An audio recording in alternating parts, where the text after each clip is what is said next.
really, really excited to bring on a special guest and share a different side of fragrances with you guys. So I'm just going to briefly describe how this all came to be. So today's guest has congenital anosmia, which is a condition in which people are born without the ability to smell. And I was on Instagram recently and came across a post in which she went to one of my favorite indie perfumers, Dawn Spencer Hurwitz, and had a fragrance created for her. And when I saw that, I was like, okay, what's going on? How does a person that cannot smell go to get a fragrance made? And for those that have been following for a while and were involved with Scent Provoking Sunday, which is coming back, by the way, we did a session last year in which we talked about if you woke up and you couldn't smell anymore, would you still wear perfumes? And it was a really, really good discussion. And I thought it would be really nice to bring Dia on, which is today's guest, and talk about her life without smell. So I'm going to bring on in a few minutes. Bear with me. I just want to give a shout out to Dawn Spencer Hurwitz. I'm wearing one of her fragrances today. This was my most recent purchase from Dawn Spencer Hurwitz. This is called Essenza Dell'Ibisco. I discovered this fragrance last year at the Biennial Scent Fair, LA. I was out there with Nosy Couture. We were there for 2 days. And for 2 days, I was mesmerized with this fragrance, and I picked it up, and it's my scent of the evening. So if you're not familiar with Dawn Spencer Hurwitz, she is an American perfumer that is super talented, super down to earth, and I highly encourage you to look her up. So without any further ado, and I apologize ahead of time if I am not able to shout out everyone that comes in. Typically, when I have a guest on, I'm usually focused on the task at hand. So just please know that I see you guys. I see your hellos. So much love to everyone that's here. Thank you guys for being here. I see you guys. I see you guys in the crowd. So just please know that I see you all. So Joe Life on camera with us with some a nice welcome. Hey, how you doing? Hi, I'm doing so good. It's good to see you. Oh, it's so good to see you. Thank you so much for having me. No, thank you. Thank you. I have a bunch of people that's really, really curious about you. So thank you for sharing you with us. Oh, you're welcome. How was your day? Really good. I had a really great day. I'm all warmed up. I'm ready to go. Okay. Are you wearing perfume right now by chance? I am. Thank you for asking. And what are you wearing? I am wearing the scent that Dawn created for me. It is my hair. It is inspired by my purple hair. And it doesn't have a name yet because I'm supposed to name it when you create a signature scent. Okay. And I don't have a name yet. So purple hair thus far. All right. Well, I am going to challenge our audience to come up with a name that you think will match Dia by the end of today's session. All right. So I've already kind of told the audience how we happen to have crossed paths. I'm into fragrances. You're into fragrances as well, which is a big surprise to many of us. And we crossed paths because of, Dawn Spencer Hurwitz. So really briefly, I would like you to just introduce yourself to the audience and just tell them a little bit about what your Instagram is about. I am an actor, comedian, and blogger. And my Instagram takes you into my crazy life. It's a humorous lifestyle blog. And I'm just all about experimenting and sharing my life, which happens to be a lot about my inability to smell. I like to bring people into my world and show them it's kind of fun. All right. Well, I'm going to get right down to business. You mentioned the inability to smell. Like, how old were you when that happened? I have a very clear memory. I was 4 years old, and I was walking into my house with my father and brother, and they opened the front door, and they both inhaled and said, "Yay, spaghetti for dinner." And I was perplexed how they could know that because the kitchen wasn't visible. And I asked, "How do you know we're having spaghetti?" And they said, "You can smell the pasta sauce. Just breathe in through your nose and smell," which I did, and nothing happened. And that began a lifelong, very unhelpful suggestion of just breathe in through your nose and smell. Wow. So it just kind of helped me understand. Do you think you were born that way, or do you think something happened at 4? That's a great question, and there's absolutely no one interested in answering that question. The doctors don't care. The only thing I can say definitively is I've never smelt anything, and I have no memory of ever smelling. So whether it is actually a congenital birth defect or if some virus or trauma happened to me before I could remember, I couldn't say. Wow. So, and again, I'm sorry for the questions because this is entirely new to me. What is the percentage of the population that has an anosmia? Very good. It's a hard word. The numbers aren't really known because, again, science is not that interested in anosmia. They're more interested in the acquired anosmics, which are people who've had trauma, virus, surgery, some of their sense of smell. And the acquireds, we've never had it. And the only way they have numbers of people who have this is if they've been reported. And we generally don't self-report. But we're less than 1% of the population. It's very small to be congenital. The larger picture are the acquired. Right. I feel like there is a lot of accommodations for people with maybe seeing impairment, hearing impairment, but I've never been somewhere and seen any accommodations for persons with a smell impairment. Is that being worked on? What's being done with that? Nothing. If you can believe it, nothing. It is one of our 5 senses, and it is irrelevant. It's not a disability. There's no classification. There's no help. There's no support for it. If I always say, well, I'll be the first to die in a fire because I'll not know that that there's smoke or a gas leak. But there's no, we don't need special parking, but there's just no accommodation in any aspect of life for anosmia.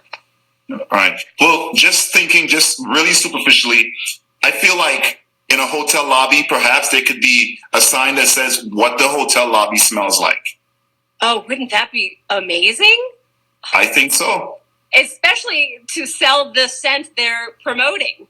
Yeah. So it would be twofold, education as well as promotion. I think that'd be amazing. I think so too. I just want to mention for those of you that are watching, we will be taking some questions. We've got a massive list of questions submitted by you guys. So we will go through them and we will answer questions from our live audience as well. So Dia, Easy Joe Life, what is the connection? Thank you for asking. It is pronounced Esjo life, and it's a Hungarian word, and it's meant to be a little confusing because I want people to ask, because when I can educate them on why, then they remember, then they retain, and then they educate others. So Esjo is a Hungarian expression, and it means you good. I'm asking my audience, you good? Esjo? So Esjo life. How's your life? You good?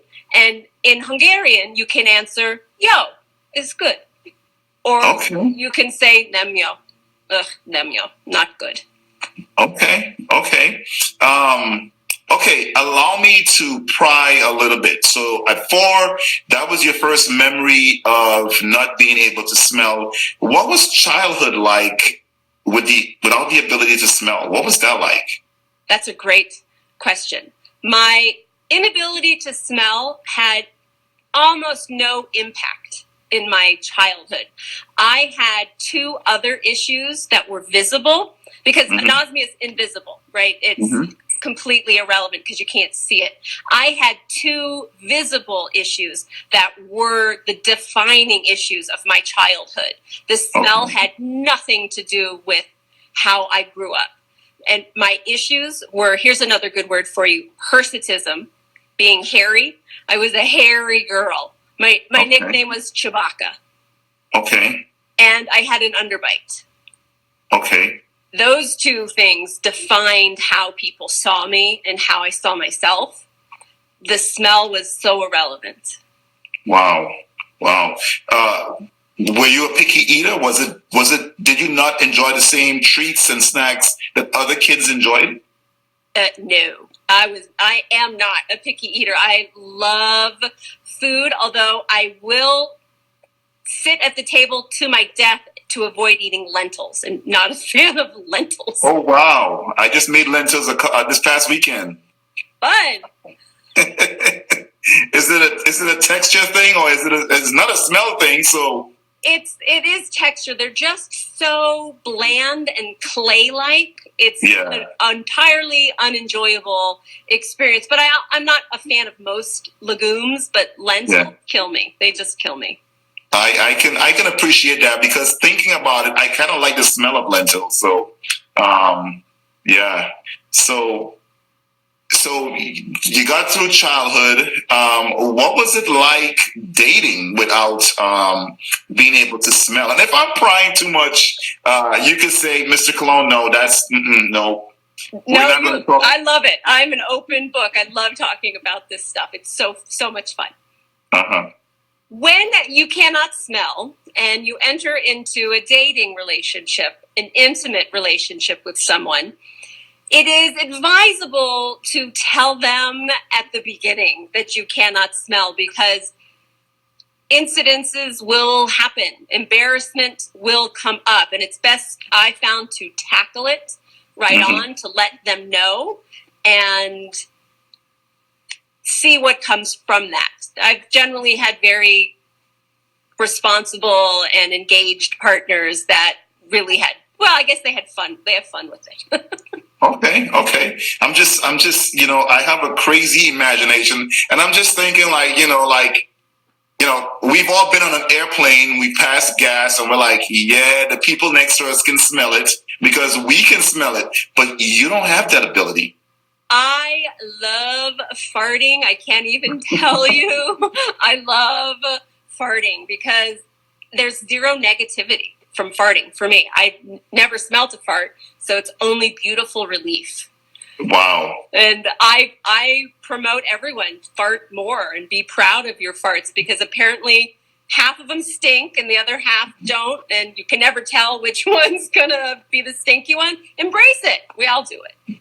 Right. Well, my fiance is actually on right now watching this, and I'm sure she's dying with laugh because I'm a bit gassy usually, and I don't really hold back.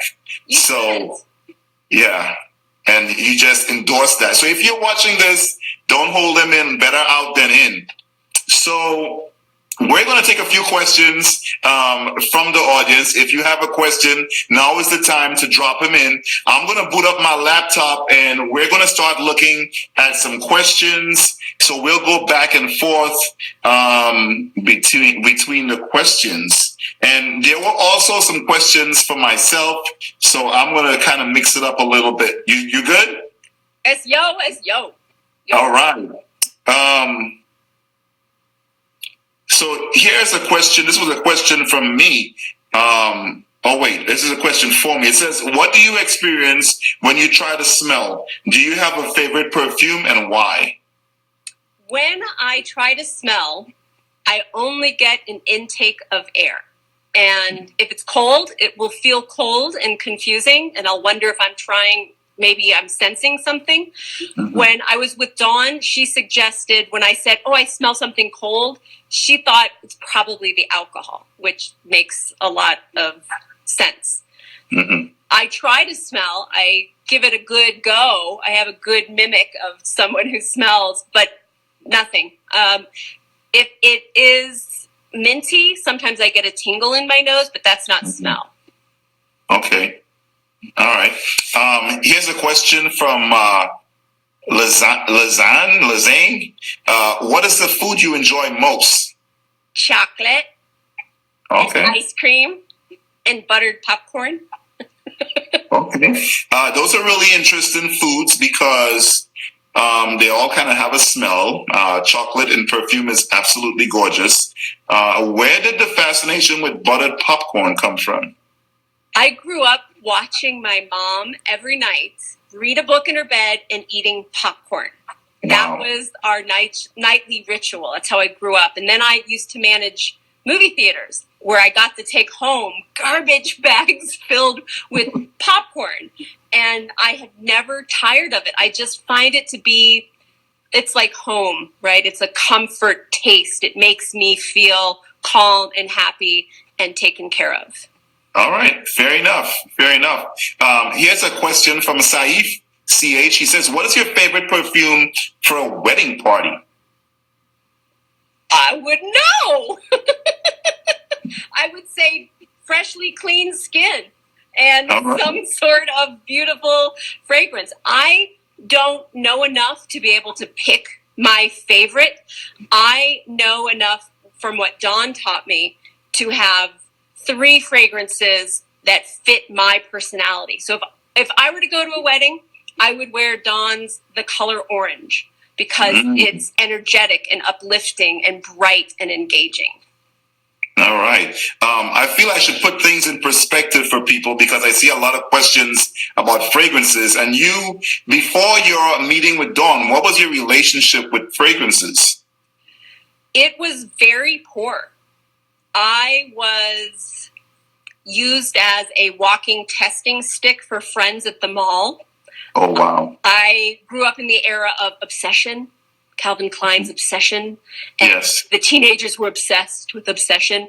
And they would spray me and, here, Dia, we want you to smell like Obsession as we sit in the movie theater, whatever. Oh, wow. And so, you can get a headache from a lot of perfume. Right.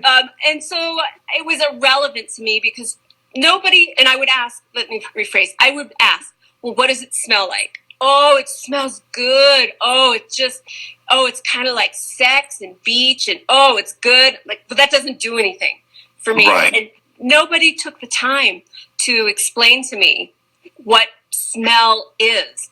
And I'm telling you, and then I met Dawn and it was like the clouds parted because she's synesthetic.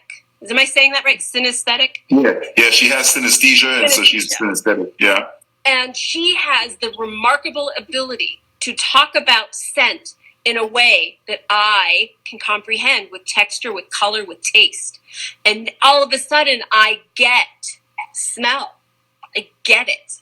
And now I'm in love with the idea of smelling a certain way. Awesome. I'm going to do one of the questions here from our list. This question is from Aura Demite.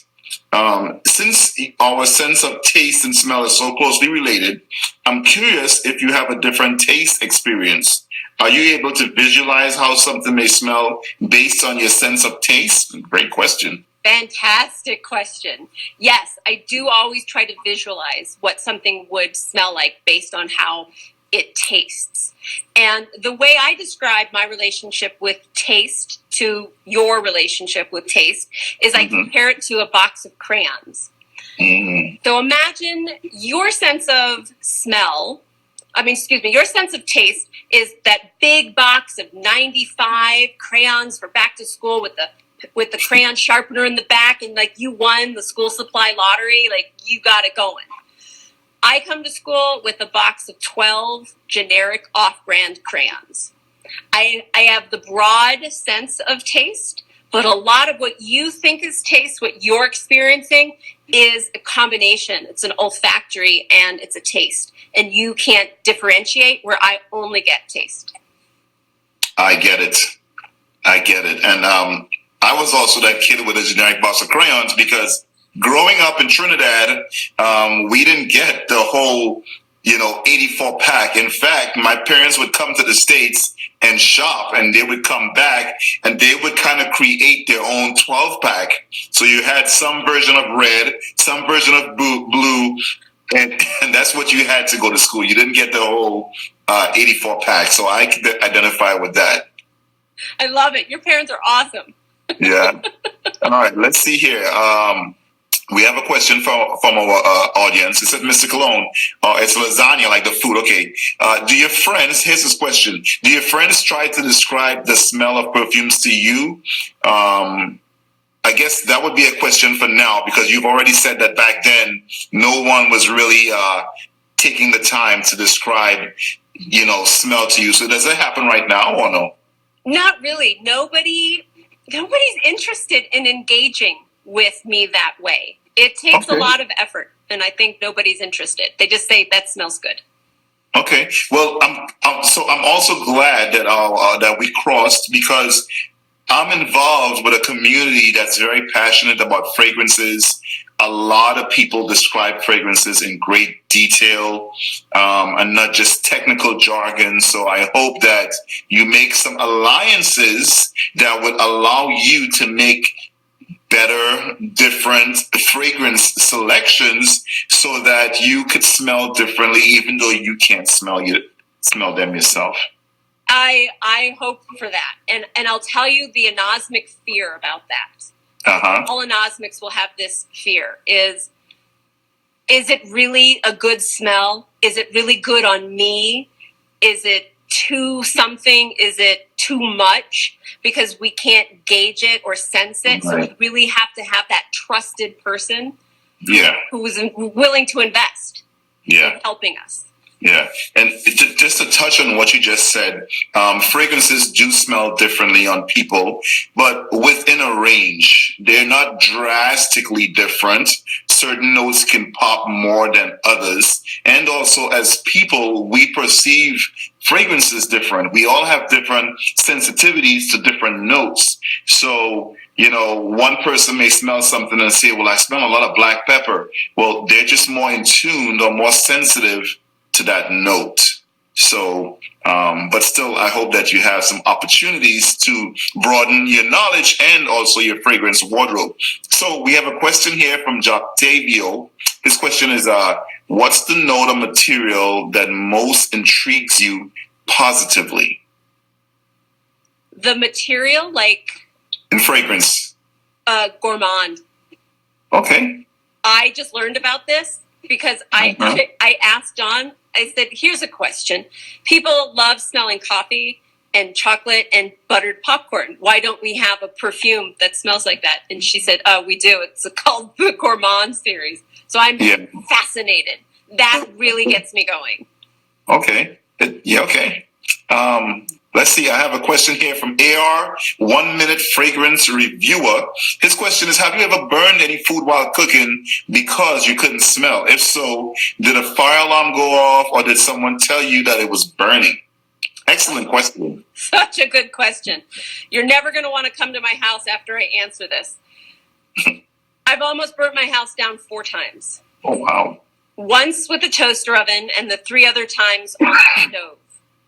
2 of those times on the stove I was cooking and I forgot.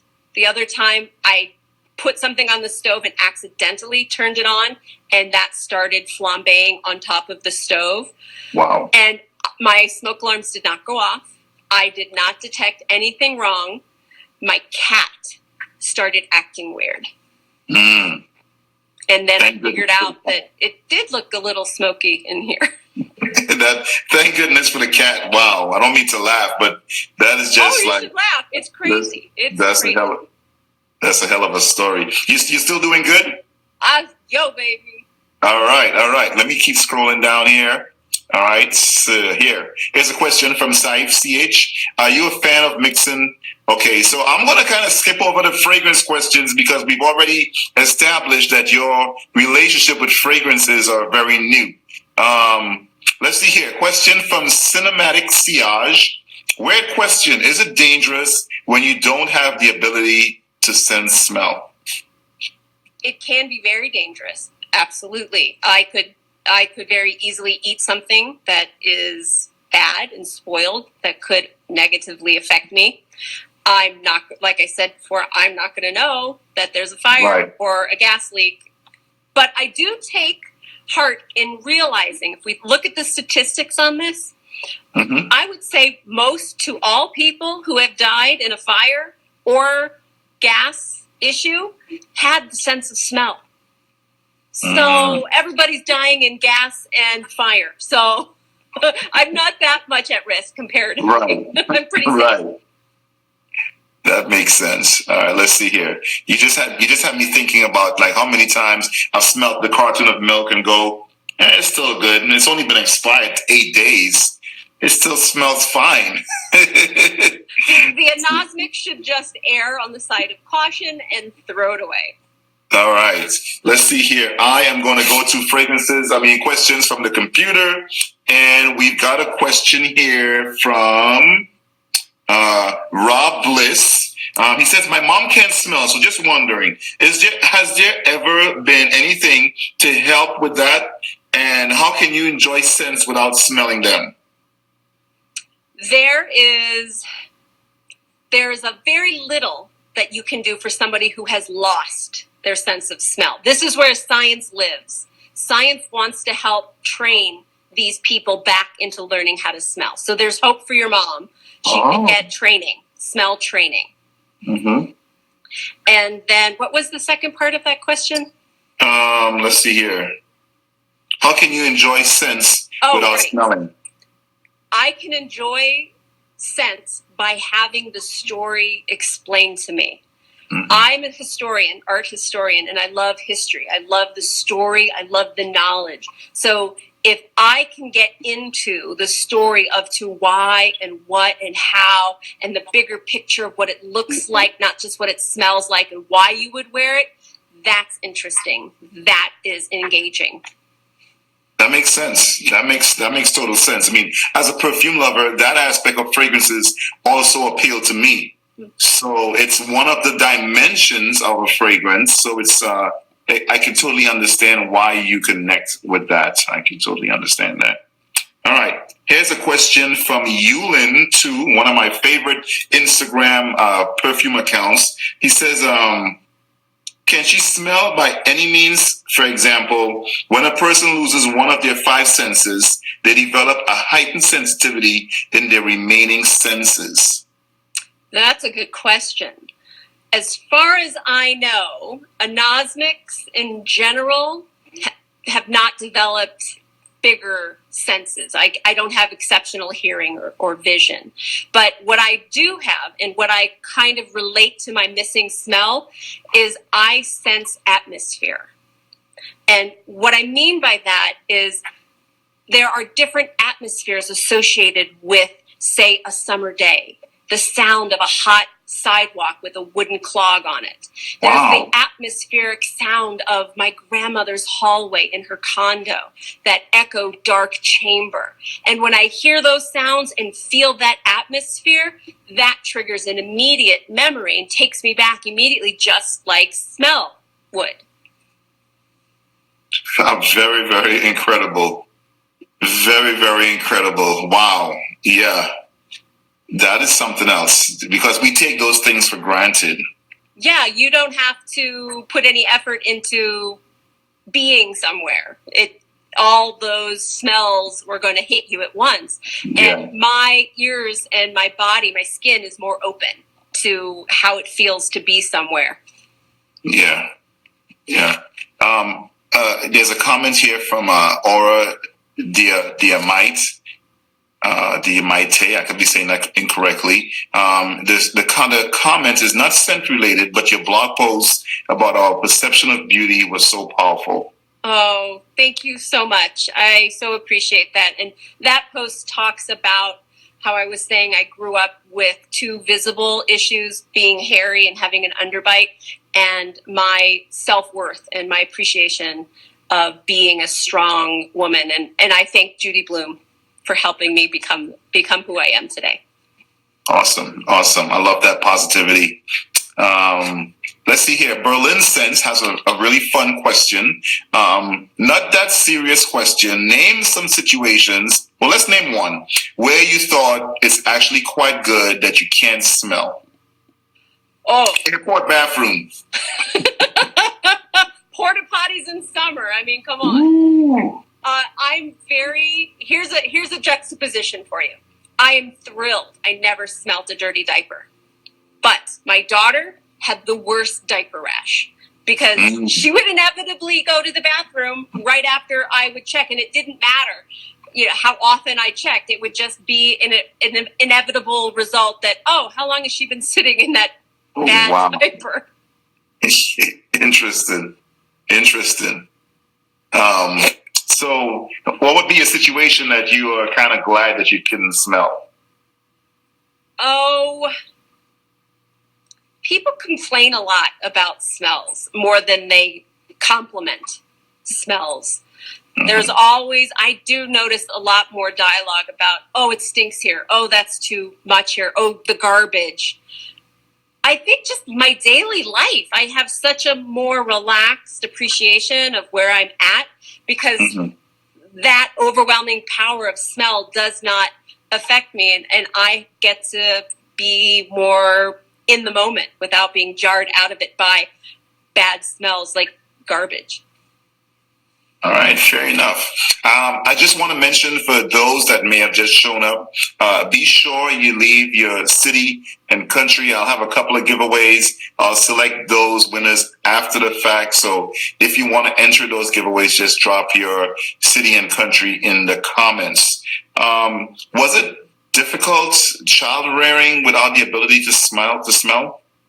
It was. It was not without its challenges, and my daughter is a total trooper, and she's been a great help. And I would imagine any parent who has a disability, their kids help them adapt and help support them. But it did get to a point where my daughter refused to just keep smelling things for me. Mom, assume your shirt is dirty and just wash it. Oh wow! I didn't even think about that. Here, is this dirty? Yeah, she got fed up with it. My partner, he's amazing. He'll smell anything, anytime. He's the best. But my daughter, she cut me off about 10 years old. She's like, oh wow. Wow. All right. Let's see here. Question from a niche perfume addict / Yulin2 / Brutus the Cat / Raycharge 317. How does she make her choices on what to get and where? Popularity, bottle design, story behind the fragrance, or presentation? I think we've kind of answered that question already. So there's a question here from Brutus the Cat. How is your sense of taste? Is it muted? I have a great sense of taste. And to prove that, I've even made videos, taste test videos, where they live on my YouTube and in my smell stories on my Instagram, where I challenge regular people to have a taste test with me. Spoiler alert, I win. Wow. All right. Are there particular foods that's easier to taste? Vegetables are pretty easy. Really? Meat is a little difficult. Like, I can't taste buffalo versus beef, but I can taste the difference on lamb. Okay. Interesting. Very interesting. I'm going to scroll back. I saw a question earlier that was really, really interesting, and I somehow missed it, and I want to go back because I thought it was really interesting. So bear with me for a second. Oh, man. Sometimes I have a difficult time scrolling here. And that's what's happening right now. Let's see here.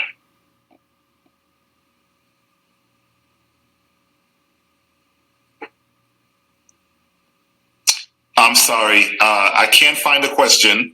So we're just going to keep going. If you left a question before and I somehow missed it, please drop it again. I saw a really, really interesting question, and some more comments came down and I lost it. Here's a question from me. When I go into a place, or I get on a bus or the subway, oftentimes we make decisions about, where to sit, or, am I going to go into that restroom, or just based on smell. We use those context clues.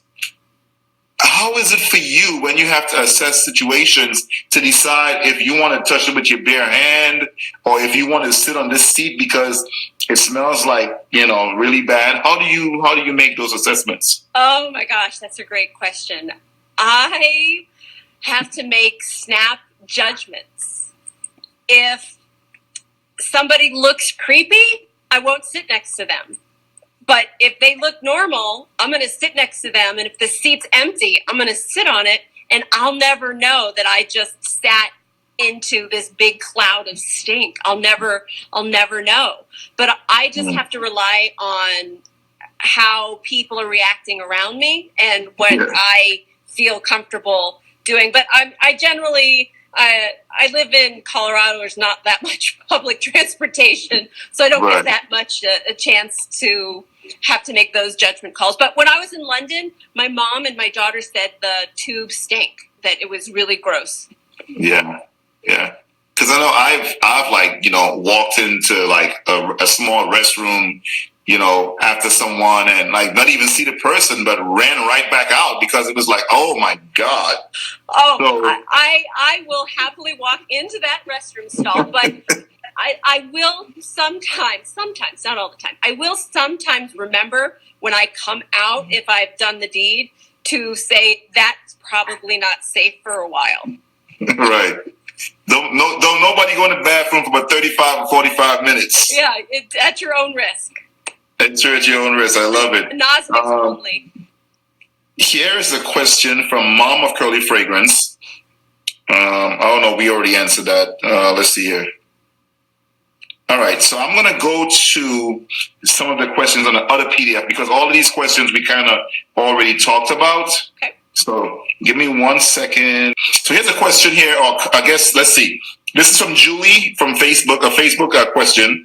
What flavors/scents do I look for so I don't end up smelling like grandma's drawer liner? What's the right amount of spray and where? How do you wash out or cancel perfume? Is showering enough?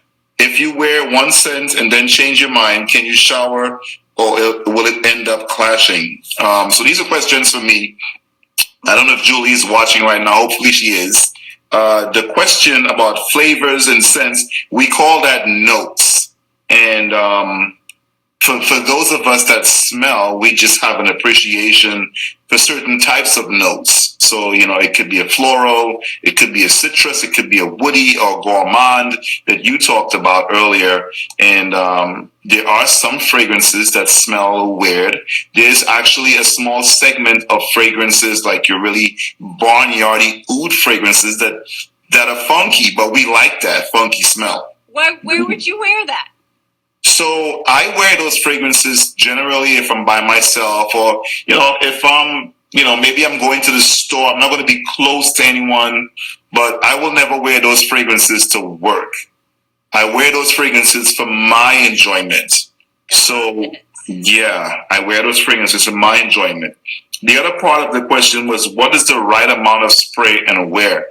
It all depends on the fragrance, where I'm going, time of year,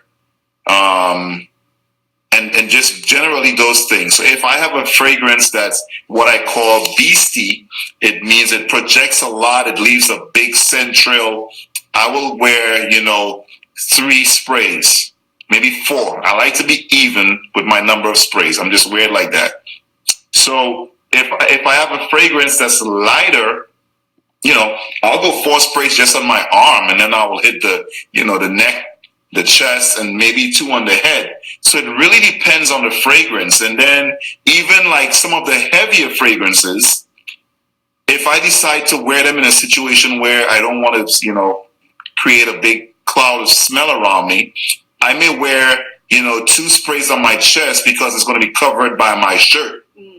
So where you spray your fragrance also influences the number of sprays. I've got this big old bald head. So if I go heavy with a bunch of sprays on my head, the head is very vascular. That smell is going to evaporate and it's going to leave a huge scent trail. So all those things really go into play on how many number of sprays. It's not a one size fits all for fragrance sprays. It's not a one size fits all.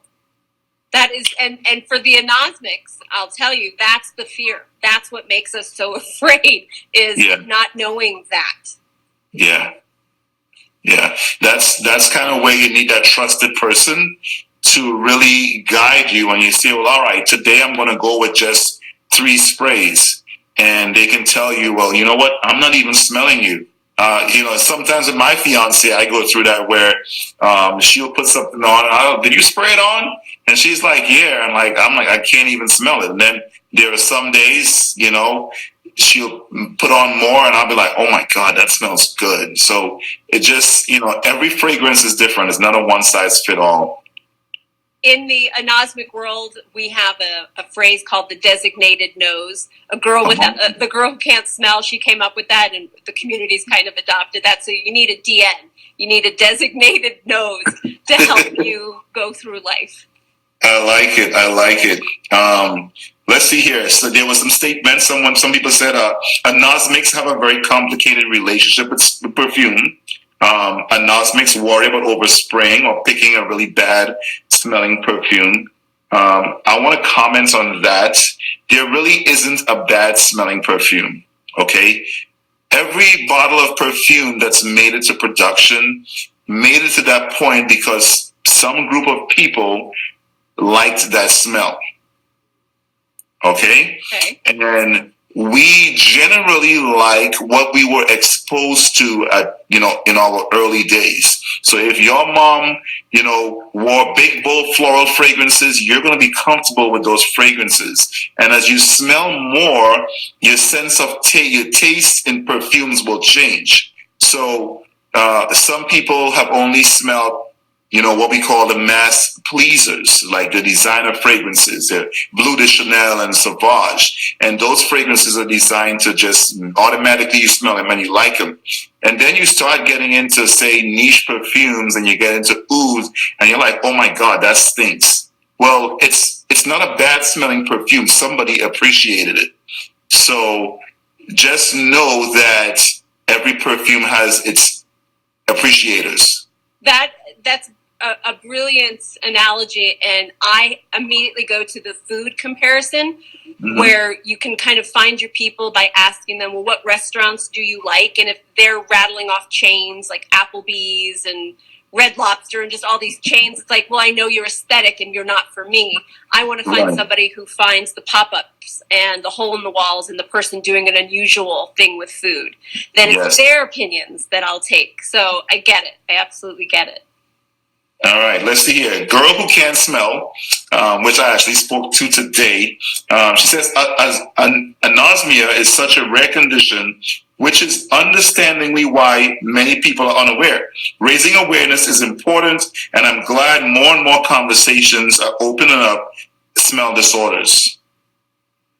Yeah, it is an invisible disability in more ways than one. Doctors don't understand it. They don't care. They don't treat it. And nobody talks about it. And one of the things I love about The Girl Can't Smell is her positivity and her mission and the message about anosmia awareness. It's here. We have a disability.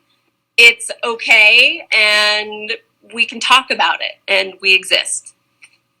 All right. I'll take a few more questions from our audience. We have about 6 more minutes, and then we're going to wrap up. So again, if you're just joining, you missed the first part of this wonderful conversation. This is Dia. She has anosmia. She is not able to smell. And we talked about life without being able to smell, her relationship with perfumes, and everything in between. So if you just got here, be sure to leave your city and country in the comments. I have a couple of giveaways that I'm going to choose after the fact. So I'm going to scroll down and look at comments. Let's see here.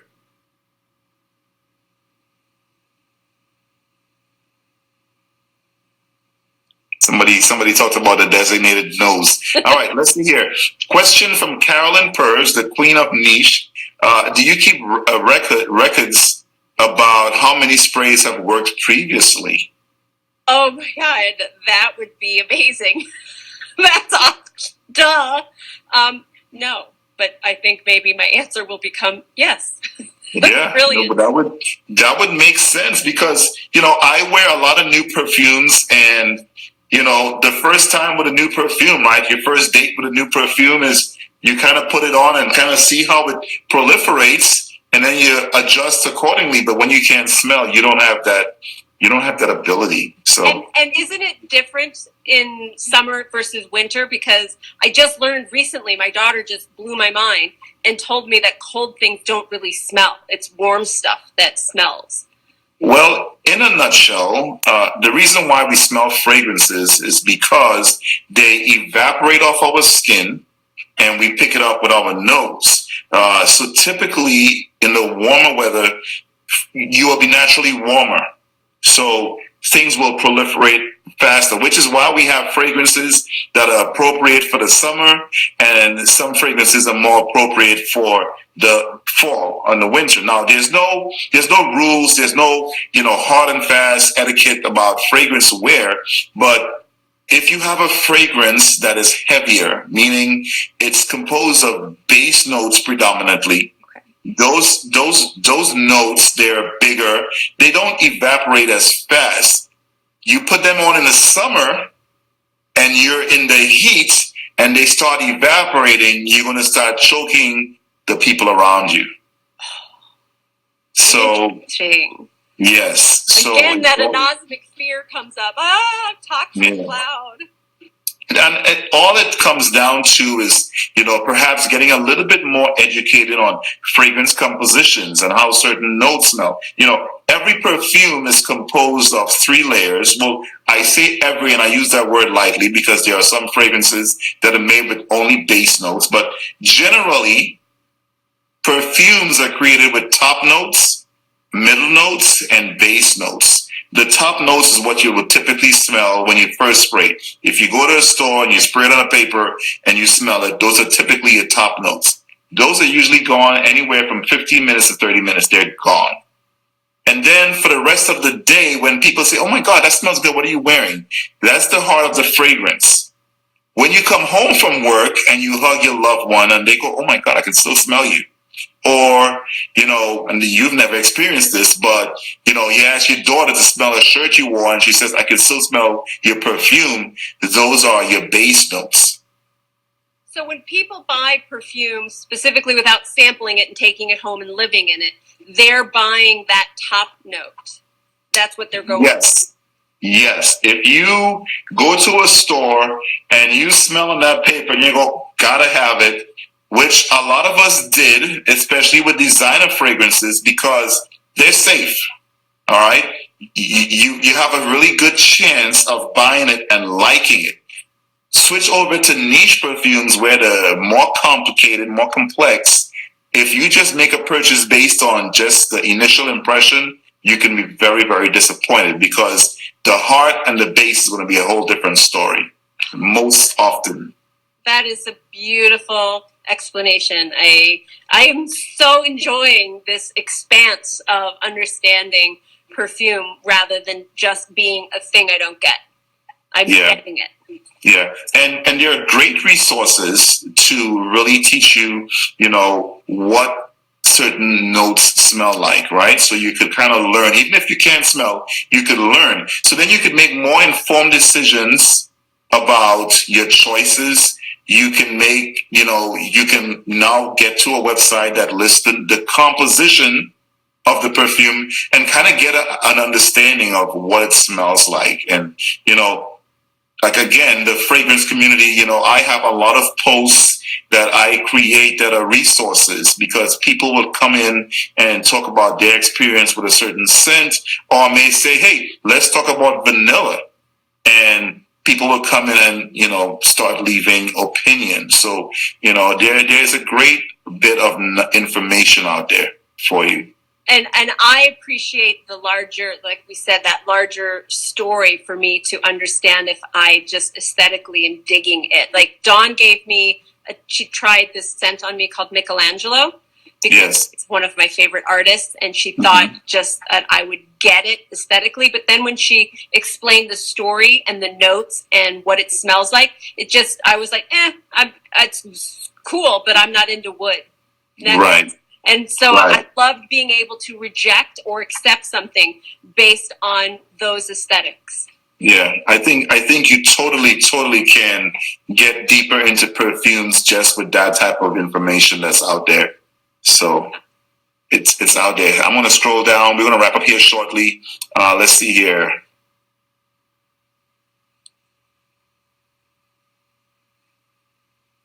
Somebody asked if you tear up when you cut onions. Yes. Horribly. I am the worst. I make my boyfriend do it. It is a sight to see. So it's not based on smell, obviously. It must do something to the eyes. It's probably whatever, it's similar to ammonia, I would guess. Whatever's in there, it just interacts and I cry and sob and drip. That was a good question by Mark. Thank you, brother. That was a good question. Let's see here. Do you have a favorite drink or a favorite memory based on hearing/feeling? This is from Brutus the Cat. Ooh, good one. So my favorite drink is a hot cinnamon sweet clove tea. Interesting. Harney and Sons makes this hot cinnamon tea that will blow your mind. If I could equate what it would smell like, that would be like I'm smelling that tea. It is so profound and so big. I love it. And my favorite memory would be the two that I talked about, the sound of summer, the hot sun on the cement with a hard wooden clog, and the sound of my grandmother's hallway. All right. We're going to take one more question. Let's see here. I'm going to scroll down. I want to thank everyone that's shown up. I've seen some faces in the audience that's been here the entire time. So really appreciate you guys joining in. And I hope that today's exchange with Dia starts a new relationship with us that can smell and appreciate perfumes with those that can't smell but still appreciate perfumes. I want to see some alliances form here so that Dia has some good resources, people that she can reach out to, that can, tell her about fragrances, help send her some samples, let her wear them and just kind of really expand her fragrance wardrobe. I would love to see that type of stuff happening. Oh, that would be amazing. And I would take that to the anosmic community. We might be small, but we're mighty. Right. Let's see here. Let's see this question from Berlin Sense. For me, every fragrance brings me into a specific mood. Do you wear a fragrance because of the mood? Explanation from a friend. I'm not really understanding the question.